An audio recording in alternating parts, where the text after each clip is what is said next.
right, so what, either anything that I heard, especially if you heard anything and you're like, I've either never heard that or I don't believe you, or I heard the exact opposite, or anything that I've triggered that you kind of went, all right, well tell me more about this, or I'm in this situation. I have Allison, right? Yes. Yes. Yeah, good memory. I have a few questions actually. So You can have one for now, Allison. okay, Okay. that's fair. Good. So for offer letters, if you apply or interview with multiple clinics, how long should you expect them to contact you back? Like what grace period should you give them? I honestly, I don't think there should be, they should just tell you when to expect it. So, I mean, if you go, and it's a fair question to ask them. If everything's good and everything, and you did an observation, oh, that's another thing. Do observation. Before you take a job, do observation. Don't let them tell you, well, HIPAA, you really can't come into our clinic because of HIPAA. You can sign something that says, I won't divulge. And they also can keep you away from medical information if they wanted to, just to get the environment. So, but that's, you're done with your observation, everything, and like, if you feel comfortable and want to move forward, we're going to send you an offer. Okay, just so I know about how long, when should I expect that, or should I look for it by the end of this week? If you're not told that, now we'll tell somebody. Right, you should get it on Friday. Please reach out to us if you don't get it on Friday. One of the girls, Sarah, when we hired Sarah, loved this girl, and then we sent her an offer after all these nice talks. I didn't hear a thing from her, nothing. So I called her, because I had a number from the interview process, and she's like at her friend's house with her husband on the deck, having a cookout or something. She's like, oh, hi, I thought maybe you changed your mind. I'm like, no, we sent you an offer 2 days ago. She goes, I never got it. We looked back and it's sent, but she never received it. So we'll be like, another day she would have accepted a different offer. So it is definitely okay to both of us to kind of follow up. But if they say, okay, we're going to get it to you by the end of the week. End of the week comes, I wouldn't wait till, like, end of the week really means Friday. Don't wait till Monday. Call Friday at 3 and say, hey, I'm just curious if I should still expect the offer today. So it is okay to ask that question. And you may ask another question if you would like. That actually kind of takes care of my second question, because I was going to ask how long, like if you're kind of debating between going out or waiting for like another one, how long you should accept the offer letter, or if they have like exploratory. Okay. Kind of thing. That's good. I appreciate that you care about that, because we've had a couple of, not many, but we've had a couple of times where we gave an offer, never heard anything back, called the person, they were, oh yeah, I decided to take another one. Well, that was kind of rude. Just tell us, you know. So I think it's reasonable to just tell them, is it okay, or ask them, is it okay if I let you know next Wednesday? Just do the same thing. Just say, this is when I'll let you know. Okay. All right. Okay, one more. Unless that's one more. So for new grads, like we're graduating at the end of this year, like what is our salary that we're looking at? Like what's too low, what's too high? Because we've never really been told that, and what to know, what to look for like a good range, I guess, to start. Okay. So again, we talked about geography. It's going to make a huge difference. Okay, so it really, really depends on where you go. I think nationally, you put everything together, the average for a new grad would be in the high 60s. So there's really no reason, unless you're picking a real competitive market, that it should be less than that. Now, if you go to a very, highly wanted company in a very highly desired geography, doing very highly, you know what I'm trying to say, I'll stop saying, diagnoses and things like that, they could probably pay you a little bit less, because they're like, okay, you don't want it, someone else will. But all of you guys should be able to very easily, there's no reason, especially if you stay in Michigan, that you should be making, again, depending on where you are, anything south of that. Do you have any tips about like negotiating like benefits and salary, or if you have like two offers you like, but you like one place a little better, but like the salary's not what you want? Like, is there any tips you can give, like how to negotiate that? Okay, first of all, thank you for saying that, because you should take to someone you trust and you know and everything offers. We had two of our current facility managers debated whether to come to us or another company they had two offer sheets, and they took it. One of them went to Flint, and then got reading it, but he was in Illinois. So they took it back to their clinical coordinators, So what would you do? So having someone that has seen a lot of offers and things, I would definitely do that.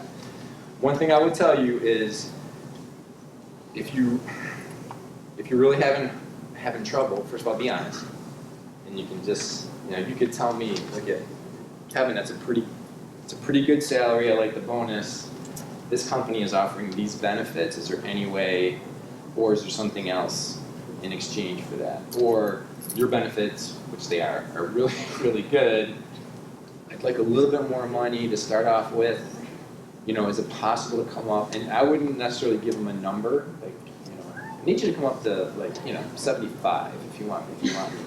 But you could say, I'm being offered a little bit more. Is there any way? And then if we come back and everything's been connected, and we'll go, all right, how about this?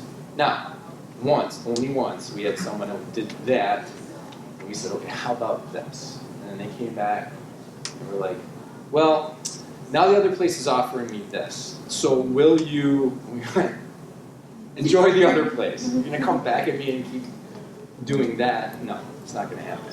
But it's certainly okay to come back and say, because, again, not recently, but we've had people that didn't come to us because they really have a hard time making a decision, but they never told us why they're having trouble with the skid. And it probably could have been something that would have been very easily fixed and either part of it was even understanding about how some of the benefits work. So it's, you guys, this is like your life. Ask questions.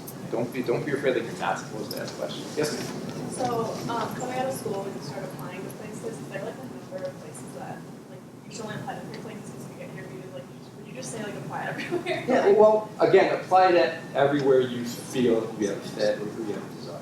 Because if you were getting let's say you end up getting 4 offers, is that inappropriate, or would you say that that's okay to go take it? I have no idea how many offers other people are sending out, how many offers they've gotten. You should get as many as you can to choose from. Just like I tell people, apply to as many PT schools as you possibly can. I've had people that applied to 9 PT schools, got in 1. We had people that applied to 5 and got in all 5. So, it all varies. But no. There's not. I'm not going to say, by the way, before I give you this offer, how many other companies did you? You should ask as many cut out and have, you can have 4 offer sheets in front of you that are all good. Okay. And do you ever have an interview process where there's only 1 interview, or is it usually multiple interviews? No, what we try to do is, so our process is contact, phone interview. Does it feel like, and I talked about with some of the girls already earlier today, is it going to be a fit even in the discussion? Okay? And then if it's going to be a fit, let's set up, if it's someone that has come in from out of town, let's set up observation and live interview at the same time. What do we think? And then from there, potentially it can be an offer. So, yeah, I think the only times we've ever really brought people back was not really even for a PT position. It was like for a management position, and you had to keep pulling down candidates. When it comes to a PT, if between observation, talking to them on the phone, having a live interview, and just discussion, you can't make a decision there. Yes. How common is that mentoring process? Because I have not heard good things about being able to be mentored like that coming out of school. How far, are you talking about the way I do it, or we do it? It doesn't have to be as gentle, I guess, but I've asked PTs I work with, and they were like, yeah, I was basically thrown in with the sharks. Oh, they still do that sometimes? Yes. Okay. No. So how common is... I don't know. I can tell once again with my peer group, because we share ideas and we pick each other's brains and things like that, that progressive, literally no patience your first few days to a progression is how we all do it. And we all have, again, staff that stays. I think I told you guys, we were celebrating 2 10s, a 15 and 20 year anniversary. We had 25, I've been to 31, my partners have been there 20.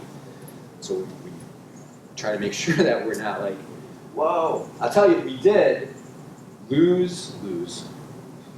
We realized together that the person should not be with us anymore. We did an interview, he was coming from another state, could never interview him live. Did it through Zoom, couldn't even do the observation. So we kind of hired him that day, observe, get started, and if you think it's going to fit, we're going to get going with this. And he's like, yeah, okay, and we just got started, and it was not his thing.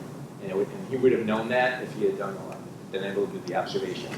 So, but, he was coming from another state, so it's really, really important, I think, to get an idea. Yes, ma'am? What would be a good timeline for new grads applying to jobs? Would it be like right after Gosh, you board? guys are so good. Right You after keep graduation? asking questions, things I forget to say. Quite honestly, as soon as you find a company that you want to work with, you should start talking to them, and you should start locking things down.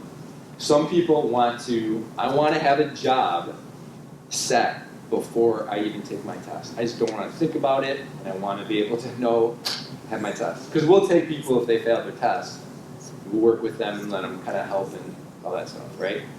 But other people are like, don't even talk to me until I pass. I don't want to think about it. So you do what you want to do. Because we've hired people before they graduated and before they took their test. And then they just joined us 4 to 5 months later. Okay, and we've got other people that, I want to work for you, but I don't want to think about it right now until I'm licensed. And then they contact us when they get their license and get things rolling. So, but as soon as you guys have, like, this is where I want to go. This is where. What is your name?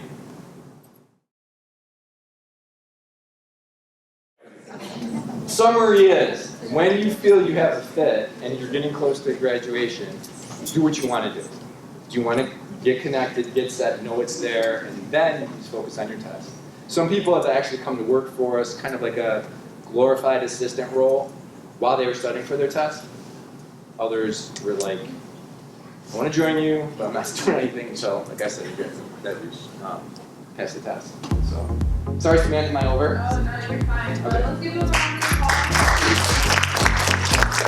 applause. Guys, I'll say it again.